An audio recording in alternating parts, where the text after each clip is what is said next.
guys, welcome back to another episode of Always Making. We are joined again by another talented creative maker in our basement, and we're going to have an awesome conversation about everything they are doing in the creative world here in Salt Lake City. But before we do, we're going to get into the housekeeping. But you guys know what to do before we do that. Like, comment, subscribe, do all that awesome stuff that helps us out with our show that we're doing here for the Salt Lake community. But housekeeping, we are accepted into the holiday market for Craft Lake City's holiday market. Yep, Craft Lake City holiday market. That is on December 5th and 6th up in Ogden. Yes, I was getting there. Just making sure. Yeah. Sorry. At the Union Station. That's right.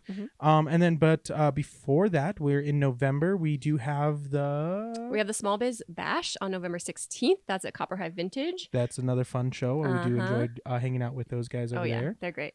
And then we also have the Bazaar Market at Mill Creek Common on November 30th. Okay. So that is all the housekeeping. We do have some new stuff going up in the Etsy store, or I guess not new stuff, but we are trying to get the stuff that we have been putting up or out into the Etsy store and getting that revamped. My goal is to get some of the items that I made for the 1330 design fashion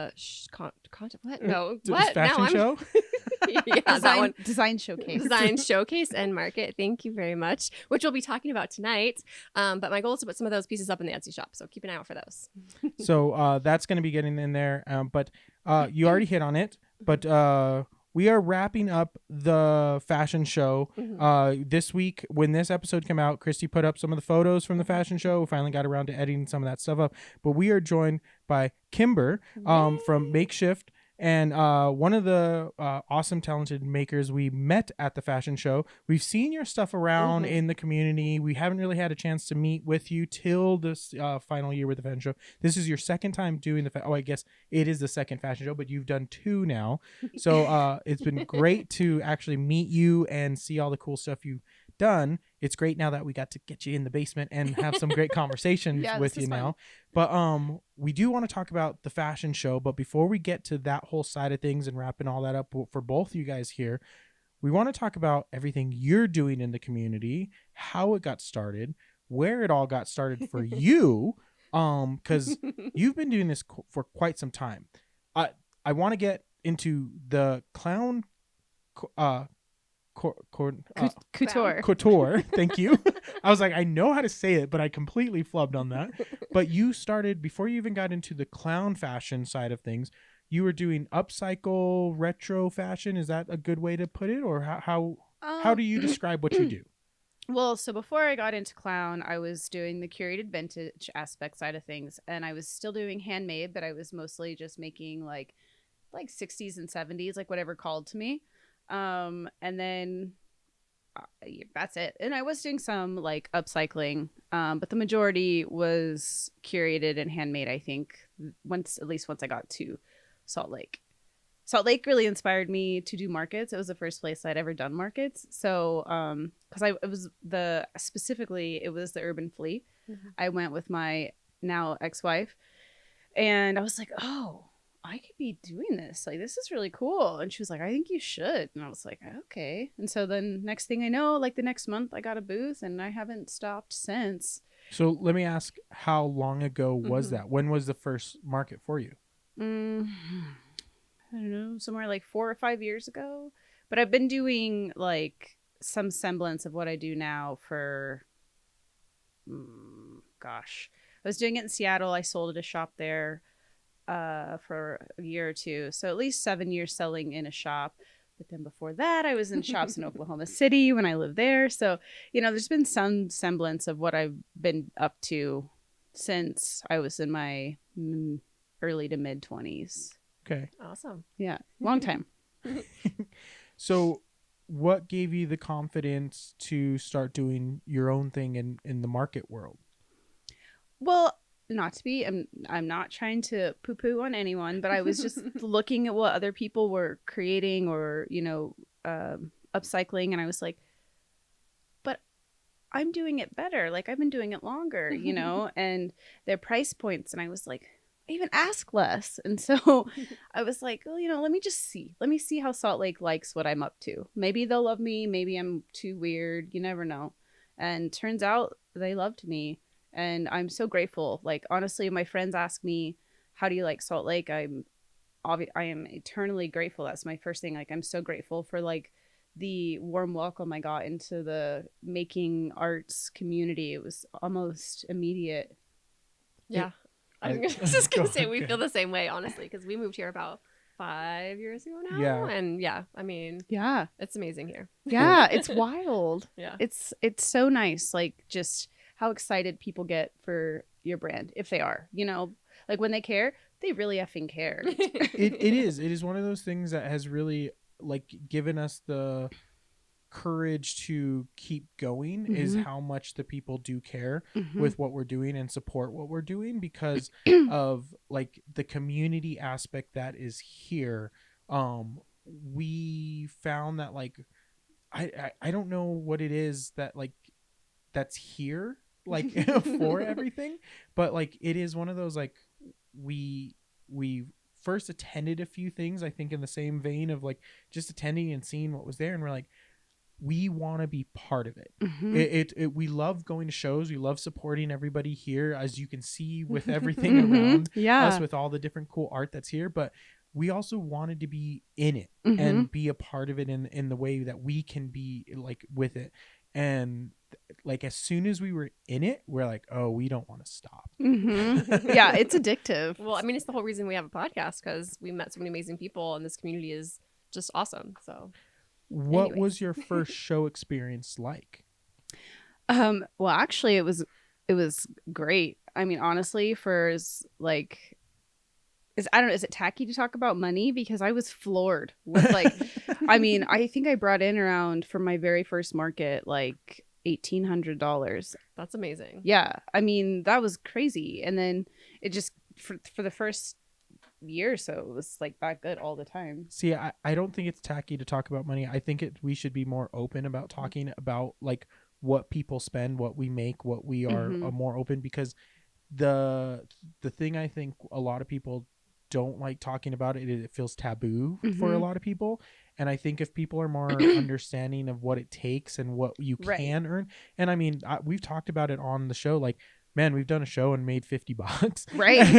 And it's like, it happens. It does. And then we've done shows and it's like, oh, we've made $3,000 on a weekend, and it's like it's positive.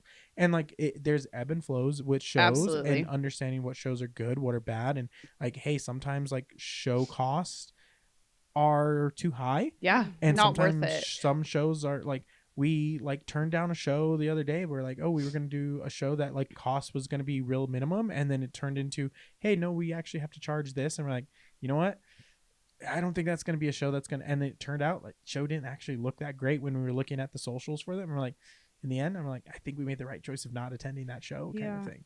But you never know. Like, you don't. It's true. I know. That's the hard part, especially when it's like a new and up and coming situation. And you're like, for me, it's like there's a bunch of new like oddities kinds of things wanting to come through. And I like, obviously I want to be a part of it since I do specialize in clown. But the booths are just like, there's so much for a brand new market that it's hard for me to feel comfortable being like, okay, but that's such a large risk, especially like now that I live alone. Like I'm refiguring out all this way of living, and so I really have to be like very mindful. It's like, I understand where these showrunners are. They're marketing themselves. They're getting the venues. They have security. They have all these permits and things like that. I understand there's costs and everything. We've been part of events, and we've understand like what these kind of things, and I get it. But I also understand that like when the volume of numbers come into play, and you're saying you're getting 100 booths and you're charging 500, I'm like, that number seems really high. Yeah. And when you do the calculations, I'm like, how much actually is going in the pocket of certain things? Right. And if you're doing this for the community, that doesn't always like edge out the same way, kind of thing. So like sometimes I'm like, some of these shows where I'm like, oh, I get where this money goes, and I can see that. And then sometimes where I'm like, oh, I don't quite get where that money's going, and I don't know if that's exactly the ones I want to support 100%. Kind of thing. And like there's some times where I'm like, I don't know where like this money's going, but you do seem like the ones I want to support and see. And then there's shows that have been established for years, and I'm like, okay, they've been around.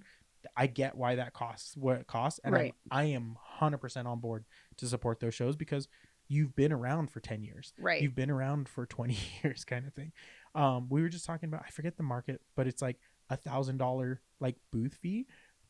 But they've also been around for like, I think it's like 20 some plus years.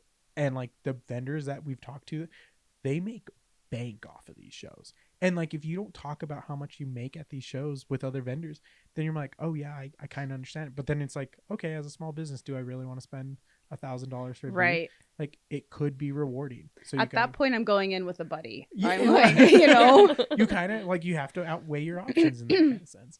But enough about the money side of thing on those kind of things. I do want to get back to like your side of what you're doing in the community. You are doing a lot of shows, and your latest one is a takeover. What explain what a takeover is for me.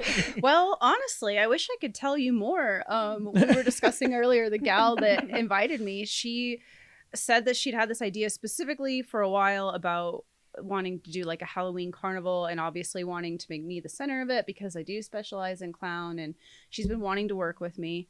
And I was like, yeah, okay, that sounds great. Like, I mean, if I just have to like show up and like dress some people and like get to talk about my art, like I'd freak yeah, like that's awesome. So I'm looking forward to it, but I also still just kind of have no idea what to expect. So I'm like, I hope that it's as cool as I'd like for it to be. I mean, I'll be real, like, you know, she only started marketing for it like like 5 days before the event, but like the flyer has almost 100 likes, and I'm like, okay, well that's great. Yeah. Like, yeah. You know, so I genuinely have no idea what to expect, but I am so grateful for every opportunity, especially surrounding clown, because I love doing it so much, and any opportunity I get to really put it out there and show people how it can be worn and who can wear it, and you know, the variety of aspects that it works for is just like next level for me. Go ahead. Well, so I was going to say, so we touched on, you started with like vintage and making some of your own pieces, and then you got into clown. So when did that happen? How did that start? Well, so actually, I don't know if when you do your like more vintagey stuff, like around the Halloween season, if you ever put out like vintage Halloween costumes or anything like that. I haven't, but I love them. Well, I do too. And so for the first couple of years, year and a half, that I was doing the markets, it was like 2 Halloweens. I was doing vintage Halloween costumes that I'd collected throughout the year, and you know, zhuzhed up, like replaced elastic or made it make more sense or whatever. And then I have a cute little rack of vintage Halloween, but it just fell flat because it was all over the place, because it's like whatever you find, right? Like vintage pumpkins or witch or, you know, whatever, like vintage cheerleader. Exactly. And so it's just like, it was all really cute stuff, but people just weren't like interested. And I got it. I was like, okay. Well, then my ex and I moved into the new house, and I was like, you know what? This year for Halloween, I think I want to try to do like an actual collection. I was like, it could be really fun to just put together a whole collection of clowns. And found all this fabric that I thought would be so fun to utilize, and you know, it was fresh ideas, and was coming up with all this really fun creative stuff that my brain hadn't really done before. And I was like, oh fuck, I love this. Sorry, can I say that? Oh yes, yeah, totally. Absolutely. And so I made like 10 pieces, and I went to my first market with them, and people beelined to me. I mean, that was what I was selling the most that day. That's crazy. That's awesome. And then since I sold quite a bit, I made a few more, and I just did a post online about it, and I sold like 10 pieces in less than an hour. Whoa. That's amazing. Via Instagram. Like, just like people DMing me, like seeing my post and like going that way. Like, I didn't have it on Depop. I didn't have it anywhere. Yeah. They just, because of my hashtags, they found it, and they just, the internet was like, whoa. So, and I just haven't really stopped since. That's amazing. Yeah. I love it. I love when you like find something. Like, I felt that way about doing the designs for the fashion show, when your brain is just like, I think we talked about this too, where you just like it's all you want to think about and all you want to do, and your brain is just like, I would like not sleep at night and be like thinking about like, okay, I'm gonna have to do the zipper this way, and that, it's like your brain is just constantly working on it, and it's so fun. Yeah, exactly. Exactly. So where do you find the inspiration for your pieces now? Well, my chaotic brain. Honestly, a lot of my friends, like I have to say that like to the clown community in Salt Lake and worldwide, like I've met some of the most amazing people that you could ever imagine. Like they're so genuine, they're so sweet, they're so weird, but like in the best way. In a good way. And it's so crazy because like I'm not I know I dress pretty lively most of the time, but I'm not outwardly a clown, but inside like I'm very like silly and just I'm an in your face kind of person. And so I really get along with the clown personalities. What was I talking about? What was the question? Inspiration. Your inspiration. So nowadays it's more about like when I'm sourcing fabric, I'll find something and I'm like, oh, I know exactly what that's going to be, or some semblance of it. And then I bring it home and I find like accommodating fabrics and then I bring it to life. And it's just like, it's kind of like a snowball, you see one thing. It actually doesn't even have to be fabric.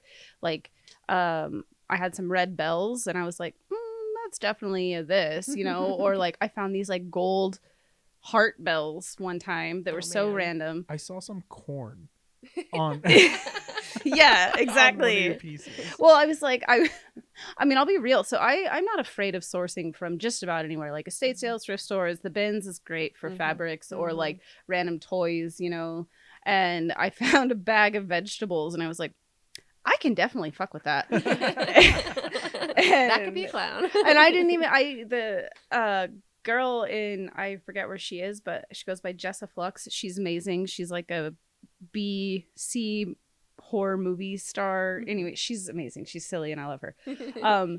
But she bought it before I even had it finished, and then she got some matching pants that y'all didn't see because I didn't get a good picture, but they had peppers on the sides. Nice. So like it's really just about like finding a certain thing, and then my brain is just like, oh, we're doing that. Like, yeah, yes. I love it. How long does it take for some of your pieces to be made? Well, since I've been doing it for so long at this point, the process is like something I don't even have to think about anymore.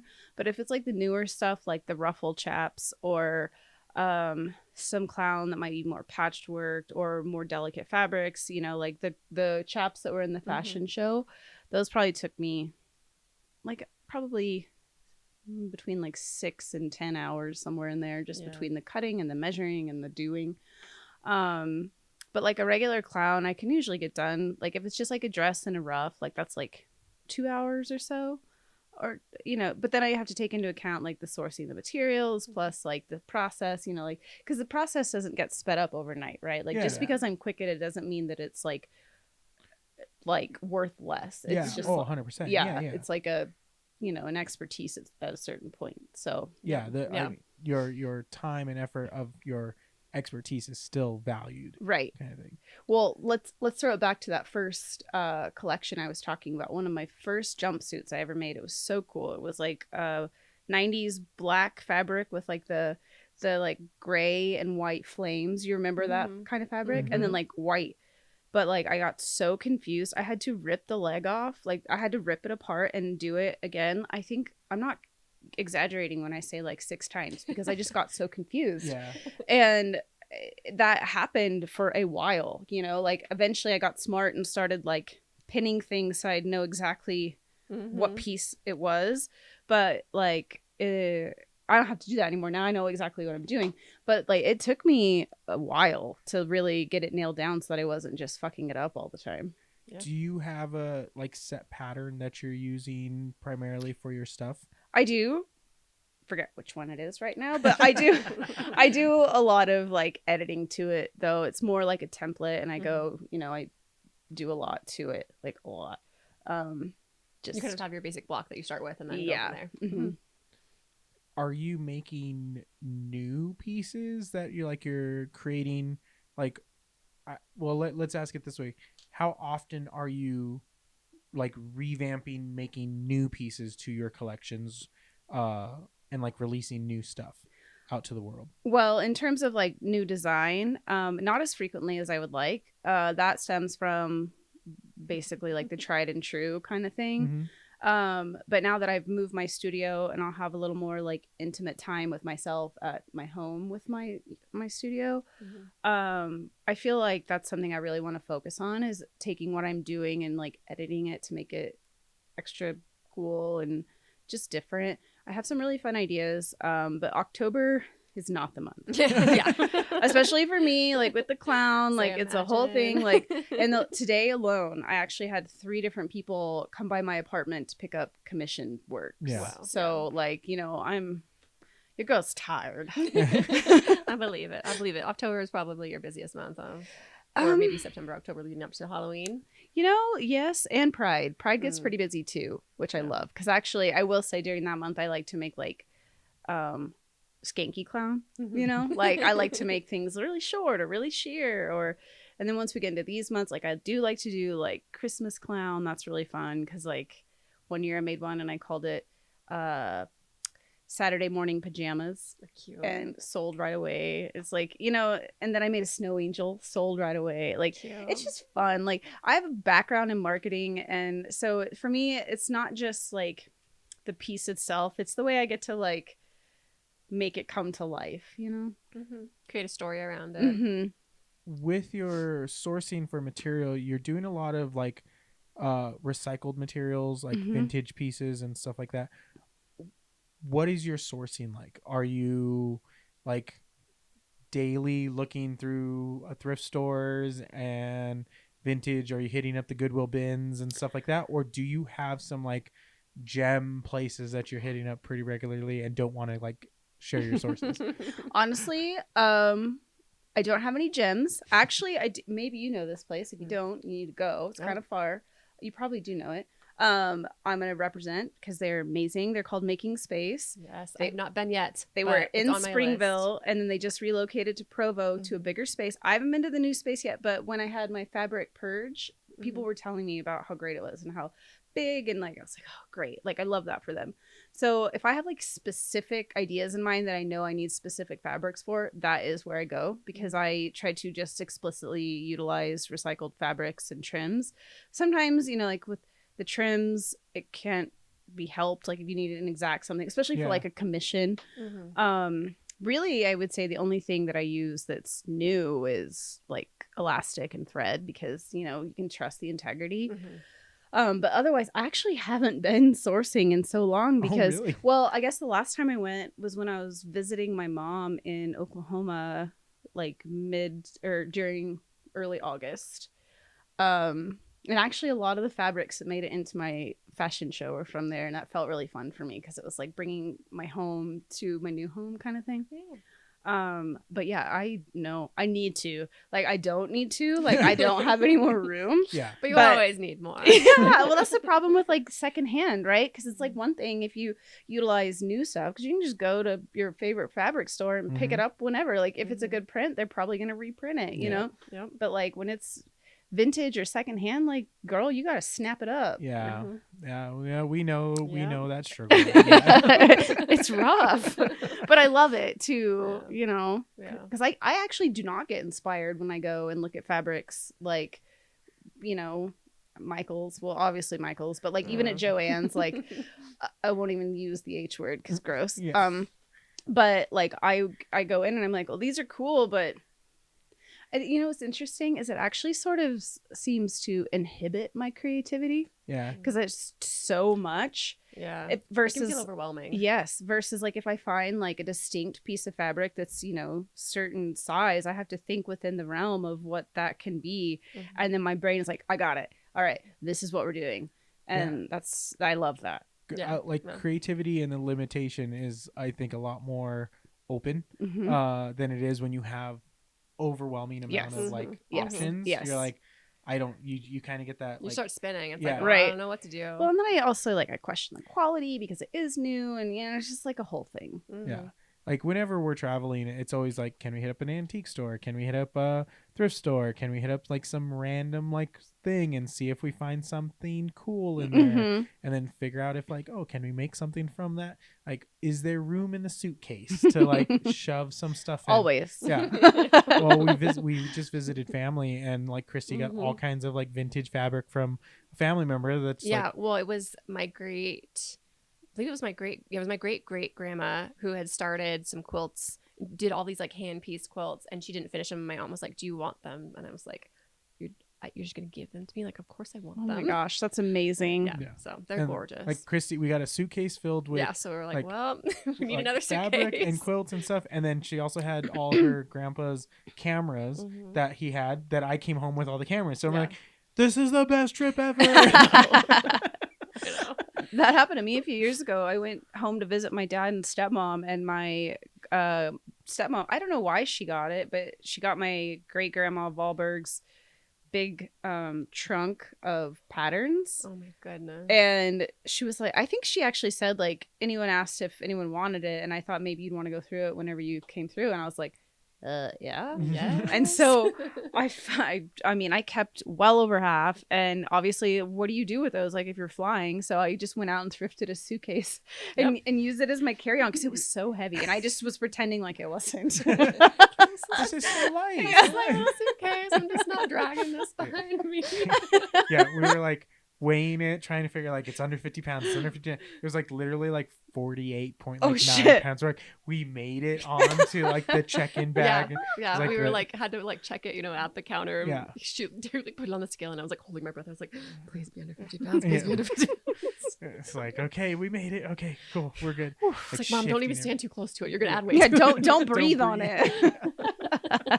Get her foot like next to the counter. I'm like, move back. Oh my gosh. Yeah. Relatable. That's so relatable. Yeah.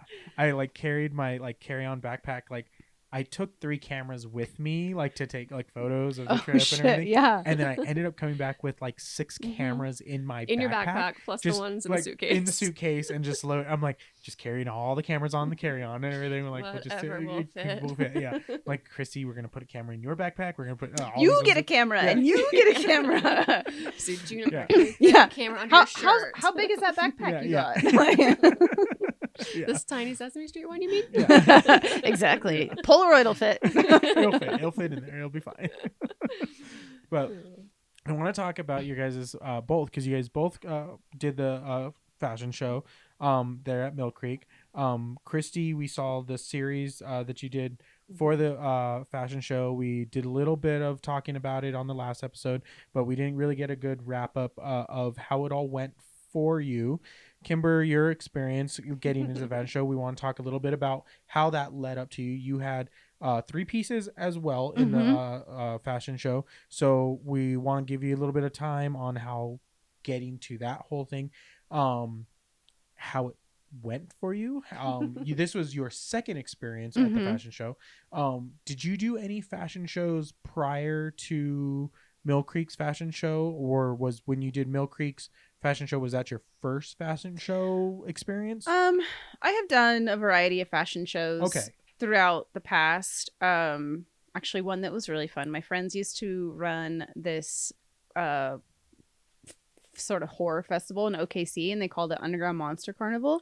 Fun. And so it was a lot of like makers and artists and comics and just all the stuff. Anyway, they were like, well, we want to do a fashion show this year and we want to give it to you. And I was like, because I had like just gotten back into what I was doing, and I came up with this fun concept, and it was called Mod Monsters. So I took all of this like vintage and reworked it into mod monsters. So I had 2 witches, I had a mummy, I had the Bride of Frankenstein, I had all these super fun things.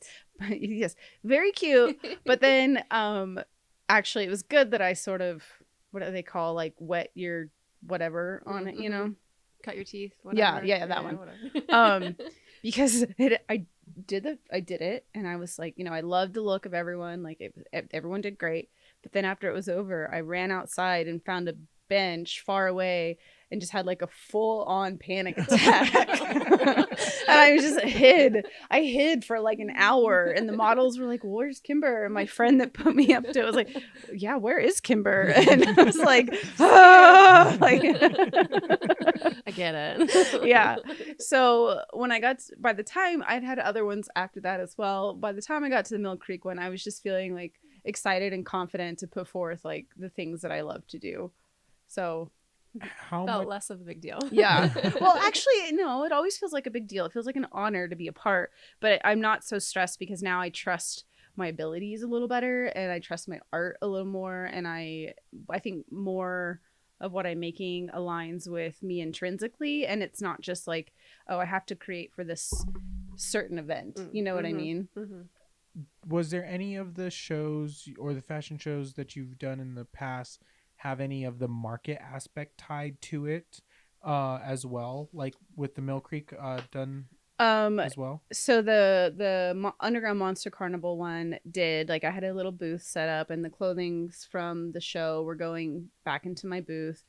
And then that same friend that put me up to that, she had a shop in like the artsy district of OKC, and that was like where I got my big start in terms of repurposing and making and all that and selling. And they have every second Friday, I believe, there's something called Plaza Walk. And she was like, "Do you want to do a fashion show?" And I was like, well, what if I just dress a bunch of people and give them signs that say, and they can wander around just like throughout the whole plaza, you know, and show off what they have on. And if people are interested, they have the sign that they can go shop it there. And so that's what I did. But then I had, you know, like a large portion of the shop to myself. And so I don't know, baby Kimber designing was like, people believe in me so much. Like, but so a few times there's been like a market aspect to it. But what I really enjoyed that part about the Mill Creek, because it's like if someone is into what you're into, they can like go directly down and take a piece home if they'd like to. Yeah. That's special. Yeah, that's awesome. How much time did you take before the fashion show to like put your pieces together?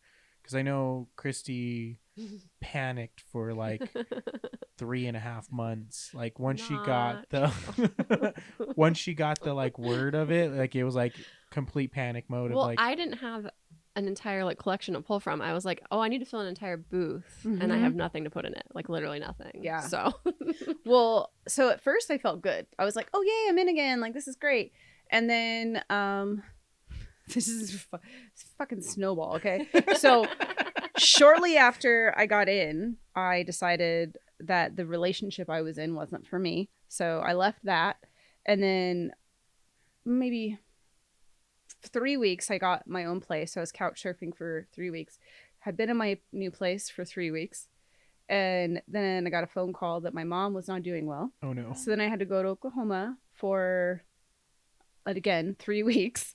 And while I was down there, my now ex-business partner basically broke up with me and kicked me out of the shop. And so I got back and I had a month to get out of the shop, but then I had to focus on the show. And I had been sourcing all that fabric like I talked about, but it was like, I was just such a chaotic mess that I was just praying that what I was putting forth was going to come together. And it did. Thank goodness, like I had spent all that time with my mom, because that was really like grounding. And she is doing better. So, yay. but, you know, it was like just like a fucking whirlwind. Yeah. Like, Yeah, I mean, that's nuts. I could not have asked for another single freaking thing to go wrong, you know, like it was wild. On top of On top of trying to be creative and needing to be creating. Yeah. Because when I got back, I think I had less than 3 weeks to get it for the show, to get it planned out, get my whatever I was going to put in the booth together, which is, you know, just as important. Yeah. So That is wild. Yeah. I don't know how you did it. I don't either, honestly. You're but amazing. Here we are, and I think I feel stronger for it. You did it. I mean, fucking did it. Yeah. You know, I actually, you know, during this whole time, like I feel honored because I had like good friends from the past reaching out and like being like, you are the most resilient person I've ever met. Like, I have no doubt that you'll own this. And I'm like, thank you. And, you know, that's really sweet. Like, when people that you have loved for years and that, you know, trust you and they know you so well, like, for them to say that. It's one thing for, like, a new friend. You're like, okay, because they haven't seen you through it all. You know? Yeah. But don't get me wrong. I'm still like, yes, tell me that. But, like, you know, when the old buddies are like, Yeah. you know. Yeah. So that was helpful. That's wonderful. I'm glad you had a good support system because that is crazy. Yeah. Well, it's crazy because my main support system just fell off. Like, you know, the two people I surrounded myself with 24/7. Mm-hmm. And then, wild. And then still to just like keep pushing forward and get through it and everything and like make it all work. And, this is a total mind fuck. Yeah. But you made 3 amazing pieces. Thank you. 3 amazing runway looks. I mean, not just the like outfits themselves, but like the hair and makeup and the whole vision. I was obsessed. Thank you. Oh my goodness. I was looking through the photos, of course, to edit them and put a post this week, and was just like in awe, like of everybody's work. But yeah, I loved it. I loved the whole thing. Thank you. That means a lot. Where did the ideas for those pieces come from? Well, so did you guys see that post I had a couple months ago about the clown wedding that I was commissioned for? It sounds familiar, but I'm not recalling it. So the groom, you should go look. It's actually very beautiful. Is that the one that's pinned at the top? Yeah. Okay. Yeah. Okay. Very proud of that. The groom wanted overalls, and I was like so nervous because I hadn't made overalls before. It's a big challenge. Yeah. And I was like, okay, it's fine. I got it. Yeah, I can do this. And then I made his, and he loved them so much. And then I was like, well, fuck, I'm gonna put some of those in the fashion show. Like, that could be so fun. Mm-hmm. And so I knew I wanted to do that, but I knew I wanted, like, because clown is so loud, right? Like the colors and the volume, and I mean, I love that part of it, but I was like, how can I try to make this feel like a crossover? Like, yes, it's clowny, but the colors make it a little less like accessible, or a little more accessible to the general public. And so that was sort of where my big inspiration came from. When I was in Oklahoma, I had that thought, like that inspiration, and then I was finding all this fabric, and I was like, fuck yeah, like the universe was just showing up and showing out, and I was like, yeah. And so that's literally what did it. I found all this really great and cool, unique fabric and yarn and just stuff, and I was like, well, this is my collection, like this is awesome. And so that was it. It was like going home was what I needed, because I don't know what I would have put forth if I hadn't gone home. I have no idea. Yeah, you wouldn't have found those pieces that there to actually make that work that way. How special. Yeah, it was really sweet. Like, you know, it felt like I said, like bringing a part of my home to my new home.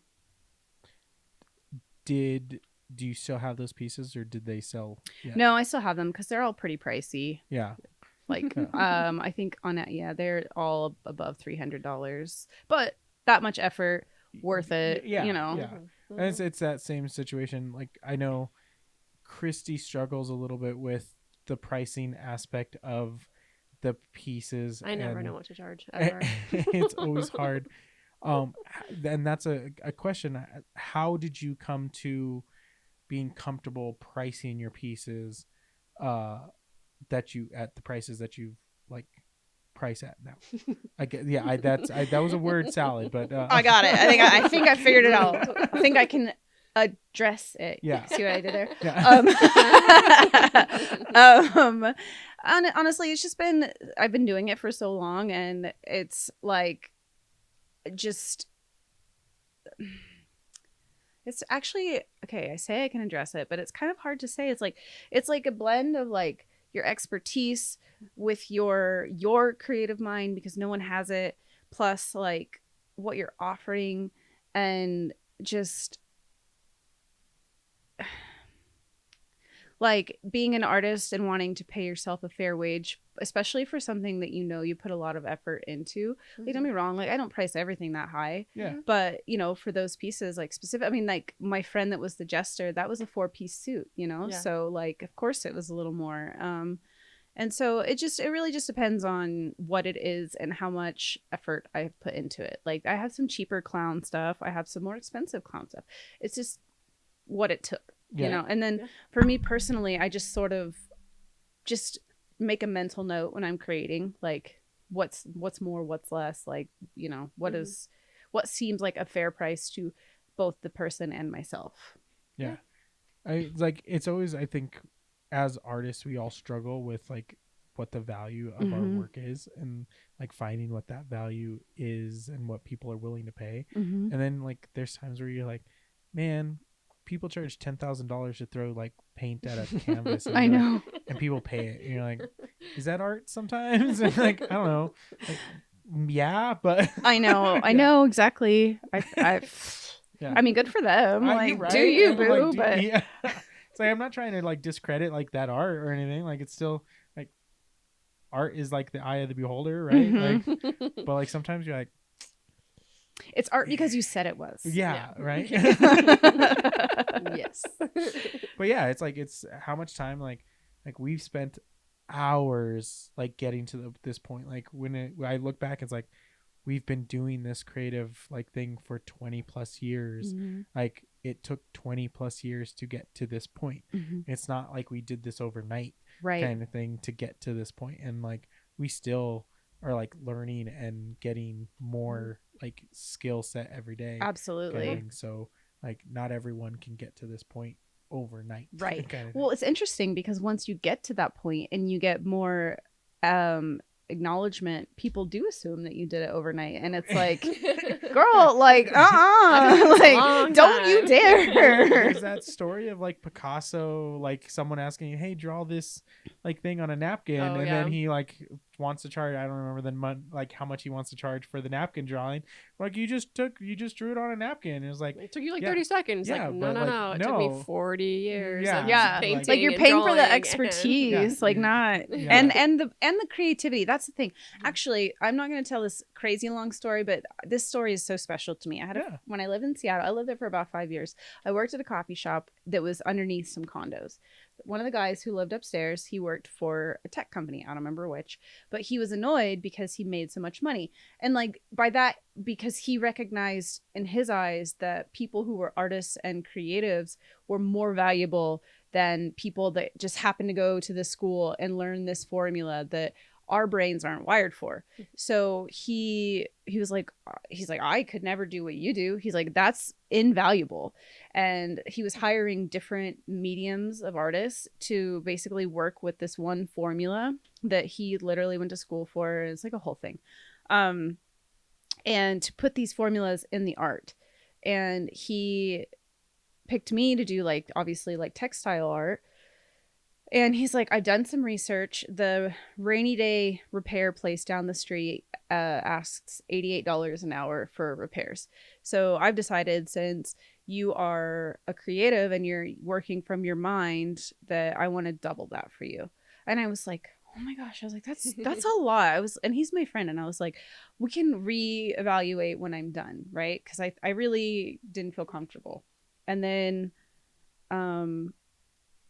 I was like, okay, I guess I got to count the time, like sourcing and all this, because I really thought like, okay, I can get what he wants. I can get that done in like 6 hours. But then I didn't account for the finding, and it did take longer than 6 hours. Anyway, at the end of it, I ended up spending like 19 hours in total on the project, and he paid me out for 19 hours at like 160 whatever dollars. And I was like, That's amazing. It's just really cool. You know, it's like, I respect people that do make money and they understand that they do, and they respect art so much that they want or like, you know, it's like, it's not even like a want. It's like they have to do it. Like they're like, I have to do this for you because I respect you so much. You know, it's like a deep love and care.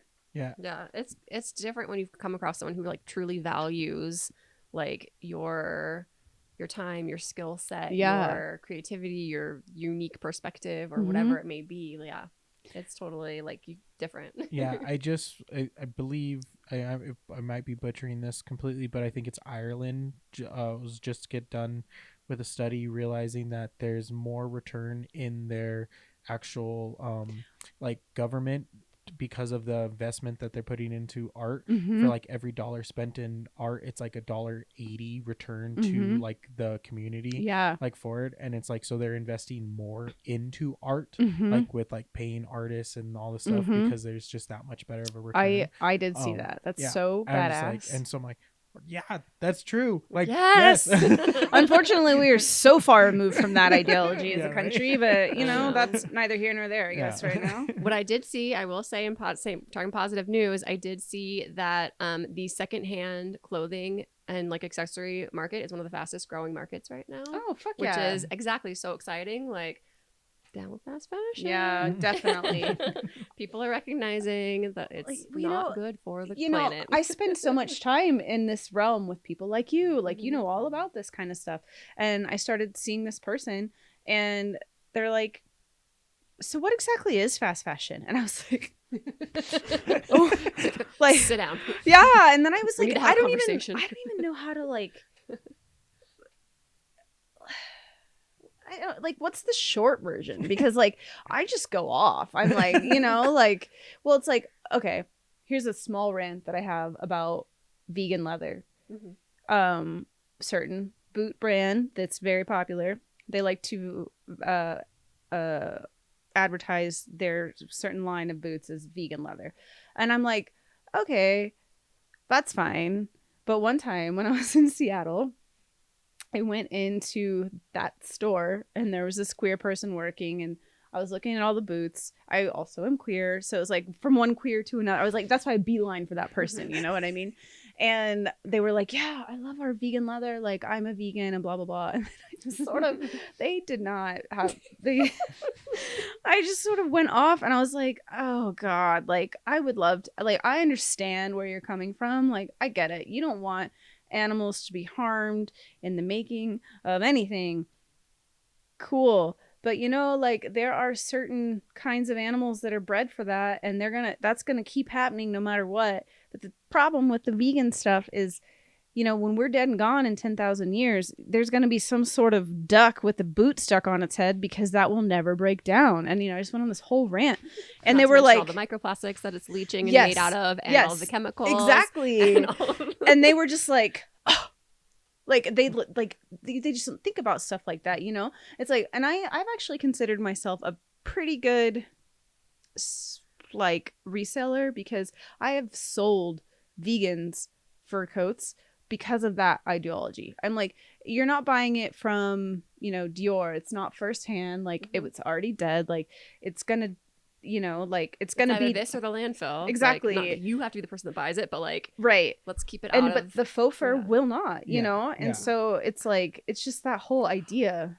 Sorry, that just reminded me. Have you seen? I just jumped on it. Have you seen? There's probably been a bunch of like versions of this, but they take like 3 different shirts and they bury them underground for a year and then dig it back up. Like they put it in this like crate, whatever, so you can like see like the decomposition of the different materials. And it's like cotton shirts basically gone. Polyester, almost 100% of the shirt is still there a year later. Mm-hmm. It's like, Yeah. It's literally plastic, Yeah. you know. It's like they discovered it and it was so fun, and then everyone realized, oh shit, this sucks to wear. Like I'm sweaty. yeah. Like don't get me wrong, it's a Doesn't dream breathe. to sew with. Like I love sewing with it, but I never want to because I just know that no one's gonna want to wear it. Even it could be cute as a button, but if you're even sweating in it in the winter, you know. Anyway, but no, I have not seen that. But If I come across it on Instagram, I'll send it to you. yes, please.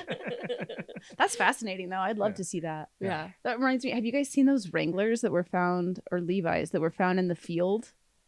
I've seen different versions of jeans found in different places, like the ones that were And down then like the mines. mine. Yeah, I've seen the from the like mine the like Levi's workers and or whatever. the miner, like in the miners. The and miners, everything. yeah. But Like, Well, same thing. I don't know the year on this one, I guess, but it's like so interesting because all of the natural fibers have rotted out, you know, and then Yeah. it's just like strands of like what they used to sew it together with. It's wild. Oh no. And then apparently the little now, rivets, right? Like, yeah, it's like in an archive, like Levi's or Wrangler's archive, like they gave it back to them anyway. wow. It's crazy. I'll have to look that one. It's really, really cool, actually. It's nuts. I'm like, I wonder what those look like on. Like, I'd love to see.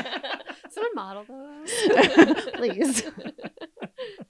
Well, we are going down I was saying. some crazy tangents here and everything, but I do want to make sure we're coming up on time. But I always do like to ask, in this world of like makers and everything, are there tools out there that you can't live without that might help other makers out there in their maker like journey?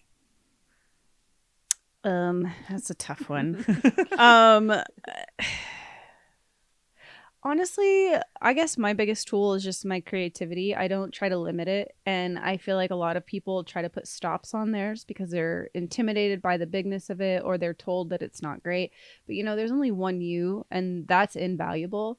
And as long as you keep fostering that and like loving it and letting it know that it's worthy, like that is, in my opinion, the biggest tool that will get you the furthest, because it's intrinsically you. Like that is the one thing that no one else can replicate. They can try all they want to, but if it comes from your heart, that's the big part. There's nothing else like it. I love that advice. Yeah, that's great. I want to also just hit on and make sure people get a chance to find more about what you're doing. Where's a great place they can find more information about you? Is there online stores, shops? Is there like social that they can find you at? Where can they find everything you're doing? I mostly only pay attention to my Instagram. That's just because I don't have a lot of I don't care enough. It's not that I don't care, but I just like I don't even really have a TikTok, But if you get to my Insta, then I do have a Depop. That's my online store for right this minute. I'm working on getting like an actual shop in the works. But I do sell directly from my Depop, or from my Instagram and my Depop. But that's where I'm doing, like, I'm showing all my processes and my creativity and what's happening, and so it's just sort of like a day-to-day little snippet of what's happening. What's that handle? It's at Maekshift.Kimber, and Maekshift is spelled funny. It's Maek and then the word shift. Do you guys want the acronym? It's an acronym. Yeah. Yeah. Yeah. Okay. Moxie, authenticity, ethically made, and Kimber. Oh, I love that. Thank you. Did not know that. you. That's Yeah. amazing. The more you know. Yeah, there you go. Well, Kimber, thank you so much for coming down and having a conversation with us and sharing a little bit of Yeah. backstory with us. And it's been a great conversation. Yeah. Mhm. Sorry we didn't get to talk more about the fashion show. That's all right. okay. No, still a great conversation, and we'll probably have you on another time and get a little bit deeper into it. Yeah, I'd love that. Yeah, and maybe fashion show 3 in a year, maybe. Yeah, That's right. when we'll Maybe be next back. year. Yeah. I hope they have me back. I was a hot mess this year. But guys, thank you again for joining us on another episode of Always Making. If you guys know any great talented artists in the Salt Lake or Greater Salt Lake area, please let them know about us. Send them our way. We'd love to have a conversation with them. Follow us on social medias at Steadfast Rebels on all the platforms there, or like, comment, subscribe, and we'll see you guys on the next one. Thanks, guys. Bye. Bye.